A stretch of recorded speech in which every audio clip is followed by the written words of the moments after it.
मी आता आहे अंधेरी येथील वीरा देसाई सुरेश स्मृती या बिल्डिंगमध्ये तुम्ही पाहू शकता।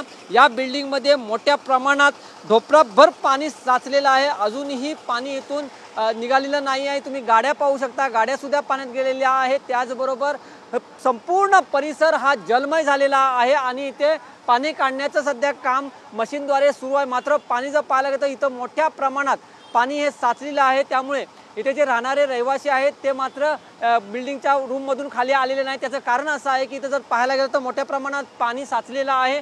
संपूर्ण परिसर हा जो त्यांचा आहे, जे A wing, B wing, C wing ज्या आहेत त्या सगळ्या विंग आहेत या पूर्णपणे पाण्यामध्ये गेलेल्या दिसतात। ज्या इथे गाड्या उभ्या आहेत, त्याच्या पार्किंगमध्ये ज्या गाड्या आहेत त्या सुद्धा पाण्यामध्येच उभ्या राहिलेल्या आपल्याला पाहायला मिळतात। त्या टू व्हीलर असतील किंवा फोर व्हीलर असतील, या सगळ्या गाड्या ह्या संपूर्ण पाण्यामध्ये गेलेल्या आपल्याला पाहायला मिळतात। तुम्ही पाहू शकता हे मोठ्या प्रमाणात तिथे पाणी साचलेलं आहे आणि जर पाहायला गेलं तर ढोपराभर तर पाणी ह्या सोसायटीमध्ये साचलेलं आहे। त्याचबरोबर संपूर्ण परिसर हा जलमय झालेला आहे आणि त्यामुळे इथे जे रहिवासी राहणारे आहेत ते मात्र या साचलेल्या पाण्यामुळे त्रस्त झालेले आहेत आणि हे पूर्ण घाणीचं पाणी या सोसायटीमध्ये आलेलं आहे आणि पूर्ण खदूळ आणि कचरा सुद्धा या पाण्यामध्ये पाहायला मिळतो। जर हा पाण्याचा निचरा झाला तर मात्र इथे रोगराई होण्याची सुद्धा शक्यता ही वर्तवली जाते।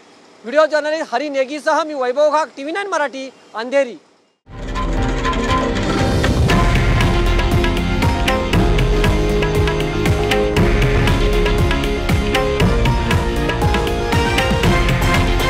हे आहे देशातील नंबर 1 न्यूज नेटवर्क आणि आपण पाहत आहात TV9 मराठी, एकमेव।